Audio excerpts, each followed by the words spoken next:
Je n'oublierai jamais ce matin-là. Il faisait beau, le ciel était clair, et j'avais la sensation que ma journée allait être décisive. J'étais en route vers une réunion cruciale, la plus importante de ma carrière.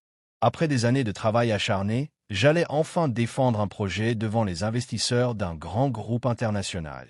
Autant dire que je ne pouvais pas me permettre la moindre erreur. Je suis descendu de la voiture de fonction, le tailleur bien ajusté, le dossier sous le bras, le cœur battant d'excitation. Je m'apprêtais à franchir les portes tournantes du grand immeuble de verre, quand une voix forte a éclaté derrière moi. « Madame. »« Oui, vous. » Je me suis figé. Tout le monde s'est retourné. Et là, j'ai vu un homme en salopette bleue, gants tachés de graisse, visiblement un ouvrier. Il me fixait avec colère, la main levée, comme pour m'arrêter. « Vous croyez que le monde vous appartient » a-t-il crié. Je l'ai regardé, interdite, incapable de comprendre. « Excusez-moi » ai-je balbutié. « Oui, vous. Votre chauffeur vient de bloquer la sortie de secours avec votre grosse voiture. S'il y avait un incendie, vous imaginez? Des vies seraient en danger. Mais ça, vous n'y pensez pas, hein? Parce que madame est pressée. » J'ai senti mes joues s'empourprer. Tout le monde regardait la scène. Les passants, les employés qui entraient, même le vigile devant la porte. Moi, la femme d'affaires censée incarner le calme et l'autorité, j'étais humilié en pleine rue. Je me suis avancé vers lui, un peu trop sèchement peut-être. « Écoutez, monsieur, je comprends, mais il n'était pas question de gêner qui que ce soit. Mon chauffeur va déplacer la voiture immédiatement. Il n'y a pas besoin de crier ainsi devant tout le monde. » Mais au lieu de se calmer, l'ouvrier s'est approché encore, les yeux brillants d'une colère contenue. « Pas besoin de crier? Vous plaisantez? Vous, les gens en costume, vous ne voyez jamais les autres. On est invisible pour vous. Vous marchez sur nous, vous nous méprisez, et quand on l'ouvre, on passe pour les méchants. » Ces paroles m'ont transpercé. J'allais répliquer, mais son ton n'était plus seulement agressif. C'était la voix d'un homme blessé. Et malgré mon orgueil, malgré ma hâte, quelque chose m'a poussé à l'écouter. Je l'ai regardé plus attentivement. Ses mains calleuses tremblaient légèrement. Son bleu de travail, usé, portait des taches de peinture et d'huile. Mais c'était surtout ses yeux, un mélange de fatigue, de rage et de désespoir. Alors, au lieu de partir, j'ai soufflé doucement. « Dites-moi, pourquoi êtes-vous si en colère ?» Il a eu un rire amer. « Pourquoi? Vous voulez vraiment savoir? Très bien. Moi, je m'appelle Marc. Ça fait 20 ans que je bosse ici, 20 ans que je nettoie vos tuyaux, vos câbles, vos machines. 20 ans que je me tue au travail pour nourrir mes gosses. Et devinez quoi? Hier, on m'a annoncé que mon poste allait être supprimé. Supprimé. Parce que les nouveaux patrons veulent réduire les coûts. Alors oui, quand je vois vos voitures de luxe garées n'importe où, vos tailleurs hors de prix, et vos airs supérieurs, je bouillonne.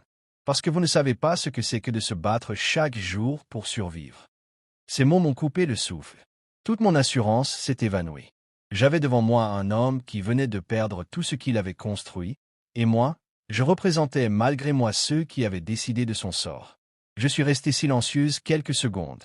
Puis j'ai dit doucement, « Je suis désolé, Marc. Je ne savais pas. » Il a haussé les épaules. « Évidemment que vous ne saviez pas. Vous ne savez jamais. » Et il a tourné les talons, prêt à disparaître dans la foule. Mais quelque chose en moi s'est réveillé. Peut-être était-ce la honte, peut-être la compassion, ou simplement le sentiment que notre rencontre n'était pas un hasard. Je l'ai interpellé. « Attendez. » Il s'est arrêté, contrarié. « Quoi encore? Vous voulez m'offrir une pièce de monnaie pour me faire taire? » « Non, je veux vous écouter. » Il m'a fixé, méfiant. Alors, sans réfléchir, je lui ai proposé un café. Ce jour-là, au lieu de me précipiter dans ma réunion, je me suis assise avec lui dans un petit café en face de l'immeuble. Et là, entre deux gorgées amères, il m'a raconté sa vie, son enfance modeste, ses sacrifices, ses nuits blanches pour nourrir ses enfants, ses rêves abandonnés. J'ai découvert un homme digne, courageux, mais broyé par un système qui l'avait réduit au silence. Et moi, en l'écoutant, j'ai compris que j'étais en train de passer à côté de l'essentiel. Ce café a duré 1 heure. 1 heure qui a changé ma vision du monde. Car à la fin, j'ai pris une décision folle. J'ai annulé ma réunion et j'ai proposé à Marc de rejoindre mon projet. Pas comme simple ouvrier, mais comme partenaire. Il m'a regardé comme si j'étais folle. Mais ses yeux, pour la première fois, se sont éclairés d'un éclat nouveau, celui de l'espoir. Et ce jour-là, devant un café, entre une femme pressée en tailleur et un ouvrier en bleu de travail, est née une alliance improbable. Une alliance qui allait changer nos vies. Les jours qui ont suivi ce fameux matin ont été étranges. J'étais censé me concentrer sur mes dossiers, mes réunions, mes objectifs financiers, mais je n'arrêtais pas de penser à Marc. Ses paroles résonnaient dans ma tête. Vous, les gens en costume, vous ne voyez jamais les autres. On est invisible pour vous. Je réalisais que j'avais toujours vécu dans une bulle, entouré de personnes qui me ressemblaient, obsédé par la réussite et le prestige. Mais jamais je n'avais pris le temps de comprendre ceux qui, dans l'ombre, rendaient tout cela possible. Alors j'ai décidé de revoir Marc. Je l'ai cherché. J'ai appelé la société de maintenance de l'immeuble et j'ai demandé son nom complet. Ils m'ont répondu froidement. Marc Durand, il ne fait plus partie de nos effectifs. Ces mots m'ont glacé. J'avais peur qu'il ait définitivement disparu de ma vie. Heureusement, grâce à un vigile qui connaissait son quartier, j'ai fini par retrouver sa petite maison à la périphérie de la ville.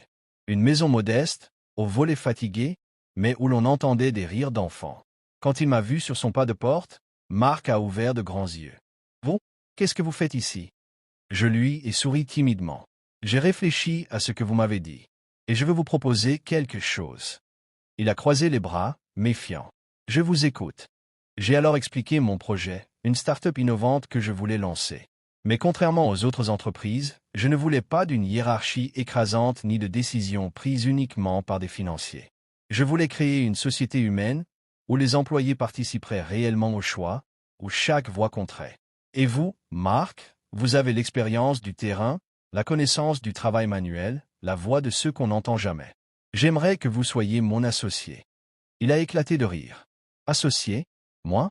Mais je n'ai même pas le bac. Je suis ouvrier, pas patron. Je l'ai regardé droit dans les yeux. Justement, c'est pour ça que j'ai besoin de vous. Il m'a observé longuement, comme s'il essayait de percer mes intentions. Puis son regard s'est adouci. Ce jour-là, Marc a accepté. Ce fut loin d'être facile. Les premières semaines, nous étions perdus. Moi avec mes idées ambitieuses, lui avec son franc-parler et son pragmatisme.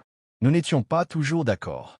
Parfois, nous nous disputions. « Vous vivez dans les nuages, vous ne savez pas ce que veulent les gens simples », criait-il. « Et vous, vous refusez de voir plus grand, vous avez peur de rêver », répliquai-je. Mais malgré nos différences, quelque chose nous unissait, la sincérité. Moi, je voulais prouver que le monde des affaires pouvait être humain. Lui, il voulait redonner de la dignité aux travailleurs comme lui. Petit à petit, notre projet a pris forme. 1 an plus tard, notre entreprise était née. Nous fabriquions du matériel écologique pour les bâtiments, en collaborant avec des ouvriers et des ingénieurs venus de tous horizons. Et surtout, nous partagions les bénéfices équitablement. Les premiers clients étaient sceptiques. Mais quand ils ont vu la passion de Marc, sa manière de parler avec le cœur, ils ont été conquis. Ils devenaient l'âme de notre société. Je me souviens encore du jour où nous avons présenté notre projet devant un jury d'investisseurs. Moi, en costume impeccable, j'ai expliqué les chiffres, les stratégies, les prévisions. Puis Marc s'est avancé, en salopette, les mains encore marquées par le travail manuel. Et d'une voix forte, il a dit « Je ne suis pas un homme d'affaires. Je suis un ouvrier. Mais je sais ce que c'est que de se lever à 4 heures du matin pour nourrir sa famille. Je sais ce que c'est que d'être traité comme un pion. Alors aujourd'hui, je me bats pour que plus jamais un travailleur ne soit invisible. » La salle s'est levée pour l'applaudir. J'en avais les larmes aux yeux. En repensant à ce matin où il m'avait interpellé devant l'immeuble, je réalise que j'aurais pu tourner les talons. J'aurais pu l'ignorer, comme tant d'autres l'avaient fait. Mais en l'écoutant, en acceptant de voir au-delà des apparences, j'ai changé ma vie et la sienne. Aujourd'hui, Marc n'est plus seulement un ouvrier. Il est mon associé, mon ami, et surtout, le symbole vivant qu'une rencontre, même brutale, peut tout transformer. Et moi, la femme pressée en tailleur qui croyait que la réussite se mesurait en contrats signés, j'ai compris une vérité simple. La véritable richesse ne réside pas dans ce qu'on possède, mais dans les liens qu'on tisse et les vies qu'on change.